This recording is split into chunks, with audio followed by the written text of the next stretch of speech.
송영길 의원이 조희대 대법원장을 직무유기죄로 고발하고 탄핵을 추진하겠다는 기자회견을 했습니다. 조희대가 공석인 대법관 후보를 장기간 제청하고 있지 않은 것은 직무유기에 해당한다고 하면서 탄핵을 추진하겠다고 했습니다. 또한 윤석열 내란 사태에서 조희대가 행한 태도에 대해서 민주시민들은 그동안 탄핵을 요구해왔지만 민주당은 현직 대법관 탄핵이라는 부담감을 이기지 못했습니다. 송영길 의원은 헌법소의 최후보로인 사법부 수장인 조희대가 바로 다음날 불법계엄이 위헌임을 말하지 못했던 건 내란에 동조한 것이라고 보았습니다. 또한 이재명 대통령 관련 수만 쪽의 재판 기록을 며칠 만에 살피고 이를 유죄 취지로 파기환송한 것은 선거 개입임을 강조했습니다. 김민석 후보도 조희대 탄핵에 찬성하는 것으로 보입니다. 이제 실제 대법원장에 대한 헌법재판소의 판단이 기대되는 시점입니다. 송영길 민주당 당대표 후보입니다. 오늘 제가 기자회견은 조희대 대법원장 탄핵의 필요성에 대해서 제 기자회견을 하고자 합니다. 먼저 회견문을 읽고 나서 백불에 가서 여러분 질의응답의 시간을 갖도록 하겠습니다. 위헌 행위와 불법을 일삼는 조희대 대법원장 탄핵을 추진하겠습니다. 존경하는 국민 여러분, 송영길 의원입니다. 저는 오늘 조희대 대법원장의 탄핵의 필요성을 국민 여러분께 설명드리기 위해 이 자리에 섰습니다.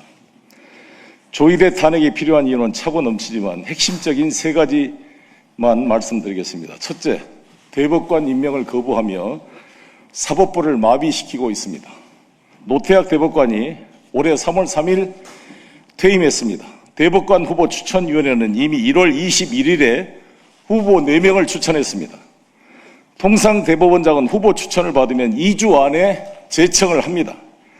그런데 조희대 대법원장은 반년이 지난 오늘까지 단 한 명도 제청을 하지 않고 있습니다. 헌정사에 전례가 없는 일입니다. 대법관 한 명이 한 달에 처리하는 사건이 평균 382건입니다. 공석 5달, 수천 건의 재판이 지금 이 순간에도 지연되고 있습니다. 다음 달 9월 7일 이홍구 대법관마저 퇴임하면 공석은 2자리가 됩니다. 헌법상 제청은 대법원장의 권한이기 이전의 의무입니다. 의무의 거부, 명백한 직무유기입니다. 선례도 분명합니다. 헌법재판소는 지난해 2월 최상목 권한대행이 국회가 선출한 마흔혁 헌법재판관 후보자를 임명하지 않는 것을 국회의 권한을 침해한 위헌 행위라고 결정했습니다. 나아가 특검은 지난해 12월 한덕수와 최상목을 헌법재판관 임명을 고의로 보류한 직무유기 혐의로 기소했고 두 사람은 지금 재판을 받고 있습니다. 대통령 권한대행의 고의 임명 보류 행위도 위헌으로 판단받았는데 대법원장의 제청 거부만 예외가 될 수는 없는 것입니다. 조희대는 법의 심판을 받아야 합니다.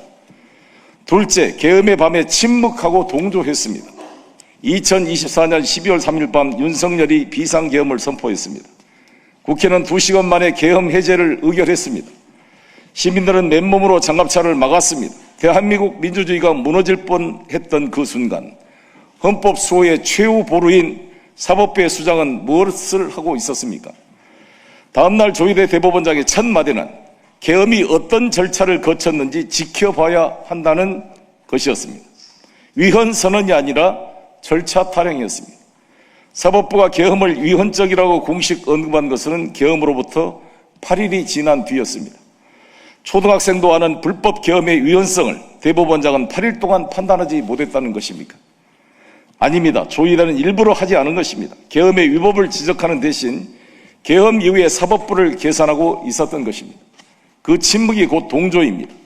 불법 계엄에 동조한 위헌적 사고를 가진 자가 사법부의 수장으로 더 이상 남아있게 둘 수는 없습니다. 셋째, 불법적으로 대선에 개입했습니다. 2025년 3월 26일 이재명 후보는 항소심에서 무죄를 선고받았습니다. 그런데 대법원은 4월 22일 사건을 전원 합의체 회부하더니 단 9일 만인 5월 1일 유죄 취지로 파기환송했습니다. 수만 쪽의 재판 기록을 9일 만에 검토했다는 것입니다.